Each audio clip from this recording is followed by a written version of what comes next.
Bien-aimé, balandi à chaîne Nabiso, Sagesse Télévision, na Église Compassion des âmes. Et ça, le pasteur Emmanuel Abedi, le pasteur de l'Église Compassion des âmes, ton pasteur, aussi Yom Tozo Landabiso, na Musika. Toza le dimanche, Totiko Sambela, je pense que Yopé Kuno Zaki na Église. Je crois que ça s'est bien passé par la grâce de Dieu. Alors, Nazali a pour nous représenter émission Nabiso spéciale achat parcelle. Oyo banako landango mingi na Sagesse Télévision na Église Compassion des âmes. Oyo ezali émission Nabiso ya liboso. Oyo tosali yango elongo na ba membre ya église, ba papa, ba serviteur, ba pasteur. Responsable de l'église Nabiso Compassion des âmes. Alors, ils ont sous forme il y a réunion, toujours partager nabino ba idée comment réussir na kosomba parcelle et église Nabiso Compassion des âmes. Bien aimé, église Compassion des âmes, mais ali, je pense, une bénédiction pour plusieurs personnes, que ce soit à Kinshasa, en Europe, aux États-Unis et partout dans le monde. Mais il se fait que l'Église Compassion est allée souffrir d'un problème et à bisika et à kofanda. Yango importance il y a émission spéciale achat parcelle de l'Église Compassion des âmes. Mais avant tout, toko se remettre na maboko na Nzambe. Éternel Dieu, tomitiki na maboko na yo. Merci pour le moment oyo. Merci pour notre temps au permettre to sangana elongo na bana na yo pona kolobela makambo ya achat parcelle pona lokumu na yo to pamboli pe mutu nyonso akolanda biso pe sa ebwana pe mayele makasi pe volonté ya ko participer na idée na moyen na ye pour to ko réussir na opération otozanango na kombo na Yesu. Amen. Alors bien aimé na ko introduire l'émission na biso. Nous allons awa na Église Compassion des âmes na avenue Masimanimba numéro 2 na commune Ngaba, entouré na ba serviteurs de Dieu oyo bozali komona awa pembeni oyo tokosolana bango na bino biso nyonso tozwa compromis pour na achat parcelle et église na biso Compassion des âmes. Alors ngana ebi bango nyonso nde bafandi awa, mais peut-être yo oyebi bango te lokola tozosolana bango na kolinga oyo kaba pesa watambote ba se présenter pour tout tambola biso nyonso na esprit moko. Alors ndeko okopesa micro na papa azakuna na suka pesa. Bonjour papa, mosali ya Nzambe. Boni papa. Oui, ça va un peu pasteur. Ok, Nzamba zwa lokumu. Merci. Okiko se présenter liboso ya bandeko bazali kolanda biso partout dans le monde entier opesi kombo pe na Église Compassion des âmes ozanani osalaka nini na Église Compassion des âmes. Merci beaucoup pasteur. Ngana bengami na kombo ya pasteur Daniel Kabuta. Je suis l'un des serviteurs na kati ya Église Compassion des âmes na Kinshasa awa. Lelo na pesi mbote na bandeko nyonso tofanda na bango na plateau et puis bandeko nyonso bazana libanda na pesi bino pe mbote Nzambe apambola bino. Merci beaucoup. Papa Daniel Azali, pasteur, l'un des pasteurs de l'église Compassion des âmes. Tolandi papa Nabiso à Landiwana. Bonjour papa. Un micro papa. Pour ça, pour moi, Pembeni. Boni. Malam pasteur. On se présenter papa. Kombo na yo. Na rôle na kati na église. Compassion des âmes. Nandenge. Opesinga maloba. Ngai papa Mutoya Raphaël et Tite. Naza papa Mundimi Église Compassion des âmes. Baninga oyo bozaku na libanda atoni bino botonde mingi. Merci beaucoup papa Raphaël azali moko ya ba papa ancien ya Église Nabiso Compassion des âmes tolandi. Bonjour papa. Bonjour papa. Ouais, bande baliba e ba kombo na ezali nani et puis ozali nani na au sein de l'Église Compassion des âmes. Voilà, merci pour la parole. Ngai kombo nanga Matissa mwa mungongo. Ngai kombo nanga le frère Emmanuel. Nazali moko ya ba serviteur na kati ya Compassion des âmes. rôle dans quatre église. Bon, naza moka ba serviteur na naza chantre na une église, modérateur, prédicateur paix na katine tonga compassion des âmes. Gloire à Dieu. Frère Emmanuel, c'est un serviteur de Dieu. Il azali chantre, azali modérateur, prédicateur, mais aussi azali ko diriger c'est l'inabiso moko. Il y a compassion des âmes na commune moko. Voilà. Toleki. Bonjour papa. Bonjour. Vous allez bien? Merci. Ok papa. Bande bazolanda biso balingi baye ba kombo na yo et puis ozali nani na kati na église compassion des âmes. Nga naza Dr Génie Leroc Kaemba. Je suis bon naza pasteur visiteur. Navanda na Gabon na yo ko apporter appui nanga na compassion des âmes en tant que missionnaire. Et surtout, le cola événement munene ezana pour que to soutenir Musala Nzambe et Kendeliboso, il fallait que to ya kolobela pe likamboyo. Merci docteur, merci beaucoup, merci docteur. Je crois au Simba micro Kendeboye, je crois. Tout le monde ndeko azali pembeni awa. Bonjour ndeko. Bonjour papa. Voilà bandeko bazolanda biso balingi baye ba kombo et puis rôle na yo na kati na église compassion des âmes Kinshasa. Merci beaucoup papa pour la parole. Na pesi bino mbote na kombo na Yesu. La bengami na kombo ya Arthur naza berger Arthur na église la compassion des âmes. En tout cas nzamba pambola bino. Amen. Nzamba pambola bino ye azali berger Arthur na église centrale awa na église compassion des âmes et Kinshasa. Bonjour papa Nabiso. Bonjour pasteur Emmanuel. Oui papa bandeko bazolanda biso balingi baye bayo on se présenter aux anani aussi pour la église compassion des âmes. Kombo nangai Joseph Senda. Nazali pasteur pe Mosali Nanzambe. Quatre église Nabiso compassion des âmes. Merci beaucoup papa Joseph. Ton complexe ni micro kuna. Voilà papa on se présenter bandeko Nabiso balanda rapidement aux alinani na église compassion des âmes Kinshasa. Merci beaucoup mon papa. Pessinga Maloba. Comme nanga ezali le pasteur Moutianji Jean-Baptiste. Je suis pasteur dans l'église de la compassion des âmes à la ville de Kinshasa.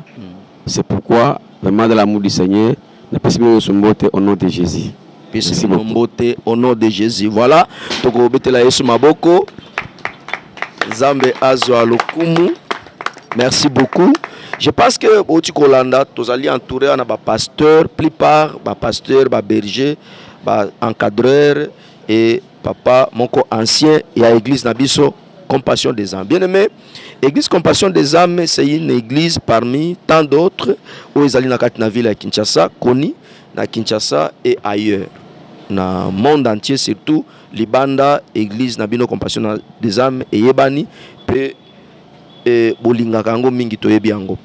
Alors, tous alliés en Tolobaki, ils allaient émission Nabiso ya Liboso intitulée Opération Achat Parcelle. Bien-aimé, Église Compassion des âmes, ils allaient souffrir d'un problème et à installation. Et si quand vous allez awa, les autres allez troisième place où tu as installé l'église. Place ya liboso quand tu as une église avec Nandako après Ndako tu as bima tu place na Itimbiri numéro 11 na Lemba Terminis. Problème est comme qui kuna par rapport à délivrance tout ça là qui a mwana moko papa nae ba ndeko msusu ba yebi makambo le kaki kuna ba eko somba lupango wana tokite to eko zo place ya mibale na salongo ba to ba yebi oyo le kaki kuna après ba eko misabiso place wana alors to eko sala 8 mois to zaka na place te to tamboli to eko zo place awa esika to zali na Masimanimba numéro 2 mais chose grave kokoma na biso awa to koma ki na mois d'octobre. Les autres ont 5 mois 4 na place oyo ba indie ba eko somba sur le pango. Ba indie ba eko somba sur le pango lelo. Donc on a obligé na fin du mois c'est moi-même d'avril comme de février to quitter awa to kende place mais to éviter to kende wapi jusque là to zo luka place nayebi ke nzambe akosunga.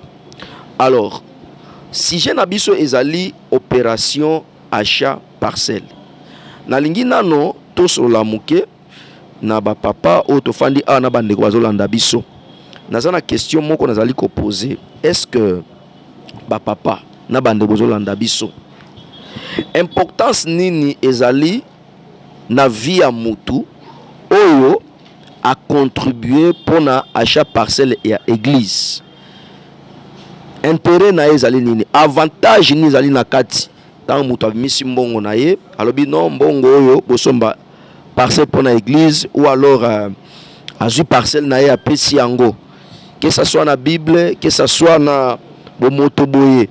Avantage eza nini na mutu oyo ayiko disposer moyen na ye to ko pesa bisika na ye po basalela nzambe na lingi to partager, parce que pour mutu asala eloko il faut ayeba importance ya eloko.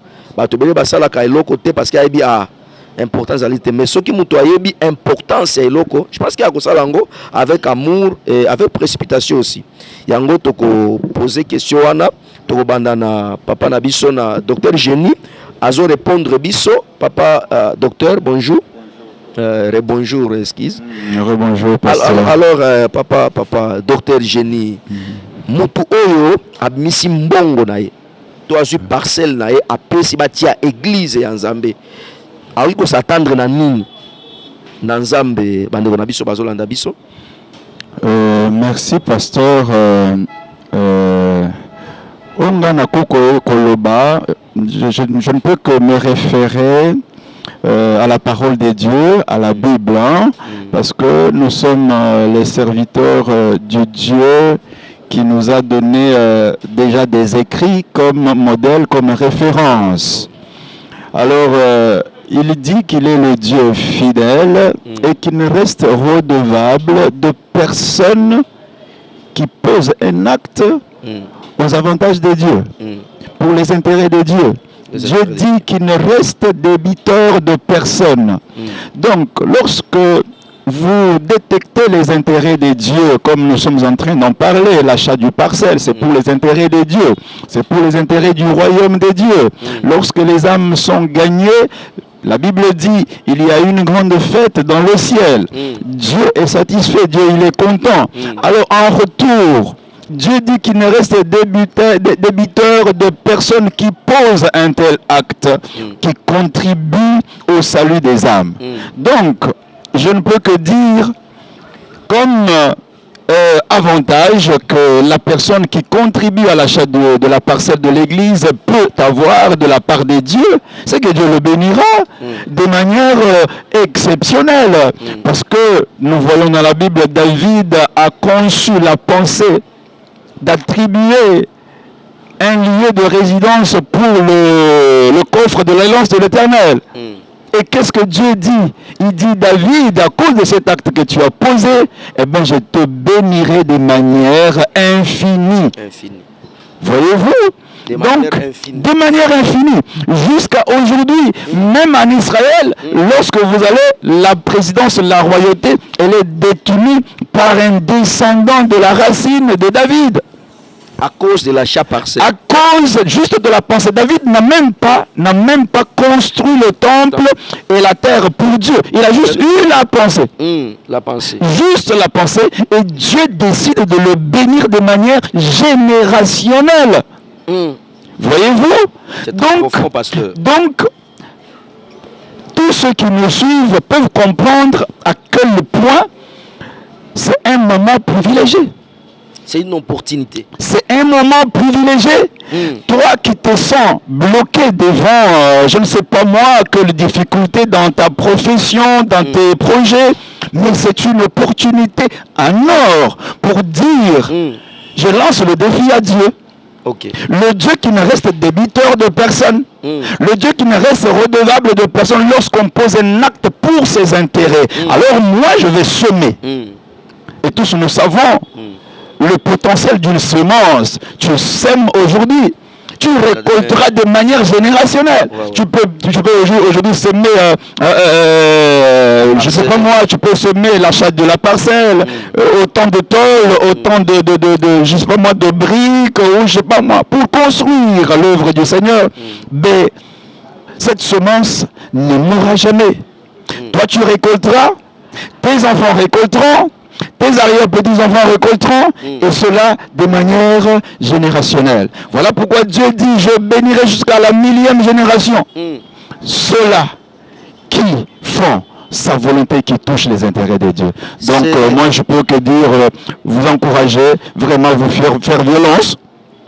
Si il faut emprunter, emprunte parce que c'est pour votre bien. Mais oui. S'il s'agit d'emprunter même. Mais homme de Dieu, nous voyons les gens contracter de crédit pour acheter une concession dont il n'a même pas les moyens de construction. Oh là là. Voyez-vous, il contracte un crédit pour plusieurs années alors qu'il n'a même pas l'argent pour construire. Ok. Et après, on commence à lui couper de l'argent un peu. À un certain moment, vous voyez, quelqu'un d'autre peut commencer comme ça et s'arrêter à un certain niveau. Mais ça, nous le semons pour un Dieu qui ne s'arrête jamais en chemin. Dieu va te bénir. Il ne s'arrête jamais en chemin. En chemin. J'ai retenu quelque chose que j'ai aimé. Pasteur Alobi, c'est une bénédiction infinie. Ouais. C'est-à-dire ceux qui m'ont sombi le pan, on est un peu bilingue pour d'autres personnes. Ceux qui m'ont contribué pour l'achat parcelle, il sera béni infiniment. C'est-à-dire, il le bénit ses enfants, ses petits-enfants, jusqu'à ce que Jésus-Christ reviendra. J'ai envie de vous ajouter une chose, homme de Dieu. Oui, la terre ne passe pas. La terre ne passe pas. De la même manière que la terre ne passe pas, sans le retour du Seigneur, la terre, elle est stable, elle est... je peux dire, elle est pour des longues générations, c'est une bénédiction. C'est-à-dire que tu as semé une semence sur la terre qui restera pour une bénédiction qui ne passera pas. Tu peux acheter un vêtement au pasteur, ça c'est aléatoire, hein, c'est très passager. Tu peux me payer de la nourriture, oui, c'est pour aujourd'hui, je suis satisfait, puis ça passe. Une voiture. Voilà. Mais lorsque tu achètes la terre pour Dieu, de la même manière que l'œuvre de Dieu va connaître la stabilité. Homme de Dieu, nous sommes dans l'église, dans l'œuvre de Dieu, ça fait des années, nous sommes grandis dans ça, nous sommes nés dans ça, c'est tout ce que nous connaissons. Vraiment. Et ce que nous connaissons de l'église, c'est qu'une église qui n'a pas de concession, c'est une église déséquilibrée, une église instable, une église appelée à passer demain après-demain. Mais lorsque toi, frère, toi, sœur, tu es aux États-Unis, tu es je ne sais où, aujourd'hui, tu penses à créer la stabilité pour l'œuvre de Dieu. Tu es je ne sais où, tu penses, tu te fais violence, tu décides de créer la stabilité pour l'œuvre du royaume. Eh bien, si ce Dieu-là, il est fidèle, tu connaîtras la stabilité que tu n'as jamais connue. Dans le mariage, dans tes enfants, dans tes projets, tu verras ce que tu n'as jamais vu parce que Dieu est fidèle. Et Dieu te bénira. Acclamons Jésus-Christ. Dieu est fidèle. Tu connaîtras la stabilité que tu n'as jamais. Voilà, ça c'est très profond. Merci docteur, merci. Et papa Joseph. Papa Joseph, il se fait que le lot tu es belé, comme il a doute. Ils ont battu belé, comme il a douté, pasteur, appel de fonds, tout ça parcelle, tout ça la boye, mais bazali ko réclamer au monde jusque là, basomba, pesa bambongo, passer à somba le pangote, passer à liambongo, à sala boye. Est-ce que vous allez ko rassurer bana nzambe? Oyo, bazali prêt pour pesa ba moyen na bango pour na achat parcelle. Est-ce que mbongo wana, église compassion des âmes? Et ça une église sérieuse? Est-ce que ce bato batie mbongo na bango mbongo wana ekozala garder ekosala eloko oyo batineli yango to mbongo wana ekozala désorienté na makambo mosusu selon ndenge oyebi pasteur pe oyebi église compassion des âmes? Merci pasteur Pona Maloba. Je crois que pour moi ils allaient occasion ya ko témoigner oyo ngana yebi sur l'église compassion des âmes.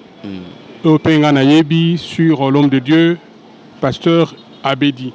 Amen. Je peux le dire avec la plus grande assurance. Sur base, il y a Oyongai Nalandi comme œuvre, il y a pasteur. Je le dis avec la plus grande assurance que Compassion des âmes est une bonne terre Amen. dans laquelle il faut semer. Seigneur. Je le dis avec la plus grande assurance sur base de ce que moi je sais en suivant différentes émissions où le pasteur est apparu. Je le répète, je n'ai pas besoin de flatter. Je le dis avec la plus grande assurance. Amen. Moi-même, je suis convaincu. C'est pour cela que je m'étais approché du pasteur. Amen. Parce que je sais que cette terre est bonne. C'est une terre sur laquelle il faut semer. Alléluia. Et comme la Bible le dit, celui qui arrose sera aussi arrosé. Alléluia. Donc si vous arrosez sur cette terre Compassion des âmes, inévitablement, vous serez arrosé. Amen. Il y a plus de bonheur à donner qu'à recevoir. Amen. C'est ce que la Bible nous dit. Et nous savons très bien que le Seigneur s'est souvenu des aumônes de Corneille. Il s'est souvenu des œuvres de Corneille et le Seigneur est descendu vers Corneille. Tes aumônes sont parvenus jusqu'à moi. Amen. Donc, pour moi, semer dans la compassion des âmes, comme le pasteur Jenny vient de le dire, c'est-à-dire au kotisinzambe nyongo. Au kotisinzambe nyongo. Tant mususu osema na mabele oyo ezali nzela te ya kokotisanzambe nyongo. Alors à ce moment-là, tu auras semé sur une mauvaise terre. Il est difficile. Olona biloko yamalamu.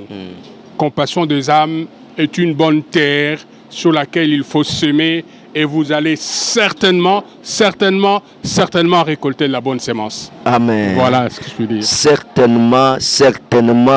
C'est-à-dire vraiment, Papa Joseph Azali Koloba, c'est une occasion pour nous. Il y a Koloba, merci. Papa Joseph, comme Nabatunion, Bazali contribuer petit à petit. Pour la première fois que Papa Joseph, il était venu à l'église Compassion des âmes avec sa contribution. Il y a chaque parcelle. Amen. Amen. Donc, tant Azoloba, avec beaucoup d'assurance, et bien aimé, vous allez très sûr que Mbongo Nayo, au sommet de l'église Compassion des âmes, et aucun ni à gauche ni à droite, mais aucun de tout droit dans l'opération à chaque parcelle. Acclamons Jésus-Christ. Alors, toujours comme dans l'émission Nabiso, papa, maman, aux Nabiso Nanda, Kofandi, obenga pe papa dans la chambre, dans le salon, obenga yaya, balé, kibaya, tous allés dans la réunion, tous dans la famille, biso, tous allés famille, compassion des âmes. Merci beaucoup, papa Joseph, ton micro et au kende lisu sukuna, et au kende kuna, tolingi siko pota Nabiso ezo kende na kosila, tolingi toyeba, église compassion, c'est une grande église, et zali na ba papa, maman. Je sais que tu allez organiser.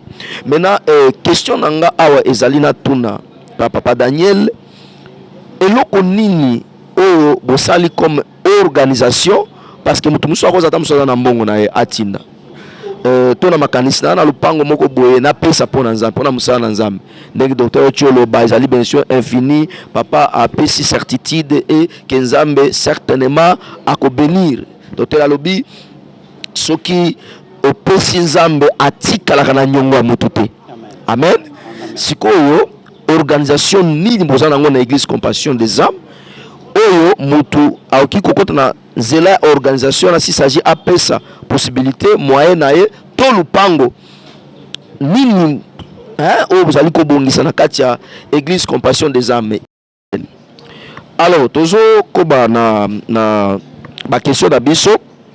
Alors, tu as posé une question, c'est très important. Mais tu as posé une question, na yo, une question, les alliés pour na yo. Yom dozo landa biso. Ça tout ça na réunion, aux alliés réunion. Il y a na compassion des âmes, na États-Unis, na Asie, na Europe, na Afrique, na Océanie, partout. Donc tout solo la awa, tu as entendu comme papa Daniel, papa Joseph, papa Jean. Donc ils appellent combo na tozo tanga. C'est pour dire que même les yo na makanisme kuna komaka na se wana pasteur ngana moni to sala boy ngana moni to bandela boy ngana moni to sala boy. Amen. Le roi papa moko benga na ni na c'était je crois en Amérique. Ah oui pasteur. Moi ezali boke ne kolukata parcelle moko na côté ya nini kuna ya bibwa te kuna koleka aéroport ke ne penga kuna. C'est le kuna ba côté maluku kuna place moko ya munene. C'est bien papa. En tout cas, projet wana tozala ngo na église. Tozo esika moko ya mais pour le moment nous allons awa na kati ya ville bandimba zali awa. Omoni condition ya vie na biso na Kinshasa zali un peu compliqué. Et ça compliqué pour le transport, déplacement ya batu. Alors ko déplacer 10 coups église kuna musika et ko zala un peu et ko perturber makambo ebele. Par rapport à conjoncture ya mboka na biso awa na Congo. Yango Nzambe na biso Nzambe ya limite te. Nous savons que Dieu est capable de passer biso parcelle na Gombe. Amen. Asa capable de passer biso capable de limiter. Asa capable de passer biso parcelle na ma campagne. Na lemba awa na limiter. Asa capable de limiter Nzambe na yote mama. Nzambe azo pesa opema, azo pesa bomo, ko limiter te que non to kende kaka kuna. C'est une bonne idée. Tout ça pour idée wana, to ko tia orphelinat, to ko tia aussi centre moko d'encadrement, centre moko il y a délivrance. Toujours québécois, toujours ça, c'est vraiment un projet où tous allons nango, il y a quoi ça là yango. On doit parler sur l'organisation. Nini siko tout ça là, siko awa. Berger Arthur, nini oyo senga siko tout ça là awa pour to kende vraiment na kati ya ko récolter moyen mbongo oyo ko permettre tout ça balupa. Qu'est-ce que nous pouvons faire maintenant là? Lelo. Tona moi, to comme na février déjà. Voilà. Ah, pour quelques jours pour quitter déjà placé. Si quoi décision nini, compromis nini aujourd'hui, quand tu pas berger, la idée et que ça va nous sur l'andabiso, qu'est-ce que nous pouvons faire maintenant là? Tout ce qui est à cochiter, tout ce qui est à appeler ça biso idée. Ni tout ça là, lelo pendant une minute, ou biso pour te récolter moyen pour permettre biso to somba parcelle nabiso. Merci beaucoup, papa. Bon, Yambo Yakoya, on a une question à papa. La Bible dit, c'est que l'homme aura semé, il moissonnera. Donc, il faut qu'on ait beaucoup de souvenirs pour nous faire quelque chose. Alors, il y a il faut que nous ayons une liste de rappels. Autant que nous semé, on est côté déjà dans la dimension spirituelle ya Nzambe et bandi ko rappela Nzambe bolamu yo sali. Alors na makamwa Nzambe net mama semence oyo jamais motabi ko semer bonheur abuka malheur. Soko semer bonheur obuka ka bonheur. Alors eloko nyoso muto asemaka ya malamu Nzambe pa bukisake yango. O mata okita obuka ngo parce que Dieu alingaka makambo eza ya malamu. Alors pour la question à papa ezake ni tokoyi ko sala sikoyo pona koluka to comment on récolter mbongo. Bon, tous a deux dimensions. Première dimension pour nga idée la ko pesa ou ça ya mbangu ou soit numéro de téléphone. Numéro de téléphone que mutu nyonso azana numéro na biso wana azo mise mbongo na numéro wana eko yaka wana pour permettre biso to sala à la hâte makambo to zana ngo besoin pour église ezo sika na ngo ndenge sengeli. Église ezo esika ndenge sengeli na biso ici les amba pambolo berger toujours que directement pasteur Jean dans 30 secondes s'il vous plaît 30 secondes pesa biso piste de solution. Qu'est-ce que nous pouvons faire maintenant là? Bon, biso na biso na bande bazolo na biso na télévision ni to iko sala lelo awa na semaine o na mois o poto récolter mbongo wana parce que parcelle moko ezali awa na limité balakisa ki biso ba otika ngo $180,000. Surtout na $480,000 to kene directement na limité to somi parcelle ya munene et puis to ko somba pona église. Amen. Merci beaucoup. Amen. Merci beaucoup. Et nous on a kokoloba pour le moment. C'est le temps de nous relever. Le temps à tellement il y a que tiens ma boko na pati. Tu tiens ma boko na pati na ba contribution na biso to kozala nango. Ozana eloko auto ko teka pour to mbongo. Oui nango. Ozana parcelle ko pesa biso. Ozana mbongo même en espèce ko pesa biso. Alors dans tout ça, l'église est disponible pour nous recevoir ba donyo sekoya. Pour na musala oyo toujours ça là pour que tu matérialises ma canisse biso nzambe na biso azo esika ni to banda kosela ye. Alors tous les moyens sont possibles. Le numéro de ton papa est là. Nous avons aussi un numéro de compte bancaire où il est opérationnel. Si vous avez besoin d'un mot, vous contactez papa à côté ça. Je crois que tout vraiment est déjà prêt pour la makamioso et puis tu démarrer déjà. Il y a même de ça et je sais qu'avec le Dieu de la compassion, avec le Dieu de notre Père Emmanuel, tout est possible au nom de Jésus. Tout est possible au nom de Jésus. De Béthéliès Maboko, toujours que de papa Joseph, piste de solution. Qu'est-ce que nous pouvons faire maintenant là lelo na bande ba Hollande na biso parce que na lingina na dévoilé awa na katia na compte biso ba serviteur ba yebi jusque là mbongo toza nango eza $5,300. Il y a achat parcelle depuis Tobanda qui opération achat parcelle parce que tango zoloba il faut pas toba ozana nini okomi wapi. Donc maman papa zolanda biso yeba ke na opération achat parcelle jusque là tout allé na $5,300 cash na katia compte ezali. Amen. Amen. Mais na poto comme na 180,000. Il nous reste encore combien? 175,000. Amen. Donc avec Dieu tout est possible. Voilà papa Tozoyoka. Amen. Donc je crois que Eloko Liboso, il ne faut pas que mon temps wana est effrayé biso. Parce que ceux qui mon temps est effrayé, eh bien na kondima ekweyi. Amen. Yami balé komita la te kenga na zalaka na eloko te. Nzambe ako témoigner oyo apesaki nyonso azalaki nango. Amen. Alors que bamususu apesaki ba superflu. Yaka na oyo yayo wana muke wana 1,000 francs, 2,000 francs, 3,000 francs. Pourvu que Nzambe a testé que opesa yo nyonso oyo azalaka yayo. Donc que personne ne se néglige et que personne ne soit effrayé par le montant. Oui. Dieu est plus grand. Oui. Que ce montant-là. Voilà ce que je peux dire. Merci beaucoup. Dieu est plus grand. Tout mon côté à se décourager. Au nyos aux alinango, bien aimé, aux a bienvenus. Ceux qui au lingui numéro de téléphone les aliwana plus de 143 89 85 039 66 plus de 143 89 85 039 66 ou alors ou directement na Église Compassion des âmes eskatozananou na avenue Masimanimba numéro 2 na commune ya Ngaba okuta bureau okuta administration ya église eloko nyonso ezali en ordre okopesa mbongo na yo ekokende tout droit na caisse et soki mbongo ekoki kaka monta ya place on stokomona tokembala moko tosombo. Merci docteur.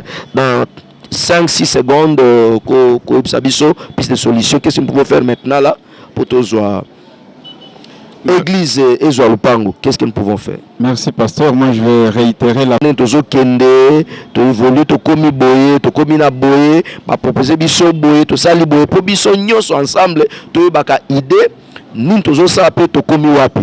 Alors ezalaki wabino, pasteur Emmanuel Lelo, monsieur Jazali na bisote, ngamoko nazali journaliste, ngamoko nazali Amen. Alors elo to koloba ezali ke to komi na suka ya émission na biso ya dimanche ya lelo opération achat parcelle. Na oki ya balobi simba nzeto zali Moïse beta na nzeto zali nango muso alobi Goliath a télémeli Église Compassion des âmes et nous savons que David Bazali Elombe a Yesu Bazali papa général Zolandanga papa ministre Zolandangai moi si ya PDG Zolandangai papa directeur kuna na habité entrepreneur Zolanda biso Église Compassion des âmes ils en a besoin na yo ils en a besoin moyen na yo ya mbongo na yo yaka tout droit na avenue Masimanimba numéro 2 na commune ya Ngaba référence à commune ya Ngaba soko komi otuni okuta bureau ezali wana ba serviteur bazali wana tuna département ya achat parcelle ezali wapi bako orienter yo mbongo na yo kokoma pe bako lobela ngo na cher na batu nyos batu musu balinga balobela makambo na bango te bazo sala te mais awa to travailler na transparence tala batu bapesi moi ça m'arrive batitelinga mon maman aventure maman batu biso $1,000 nazalaki atana serviteur mon côté j'étais seul dans une mbongo wana na bengi redi na remettre na bimbongo yango oyo batindi ya achat parcelle na ye na église ya na lakisaki yango na bato. Amen. Donc biso toza miyibite biso tozali bato ko détourner mbongo ya Nzambe te ce que pesi zala sûr que ekosala musala oyo pesi pona Nzambe. Alléluia. Alors ezali bongo bien-aimé Zamba pambola yo mtuzo landa biso ozali kobela Nzambe a touché aussi ozali obika ozana problème Nzambe peso solution mwana zana problème ya kobela oza problème ya mukanda tika Nzambe a compassion des âmes a touché a facilité makambo yoso nazo bonda pona bande bazali na Amérique na Asie Europe Océanie Afrique na village na Kinshasa tika loboko na Nzambe ezali likolo na yo yo nyonso ali ko contribuer pe aussi obimisa ta $100 na yo $20 $50 na yo $10 pour l'achat parce que tika Nzambe oh tochiko yoka ke apambolaka infiniment apambola yo apambola bana na yo apambola bana ya bana na yo yo pe mama papa ndeko zolanda biso ko hésiter te tia loboko na yo et l'Éternel te bénira au nom de Jésus. Amen. Bye bye.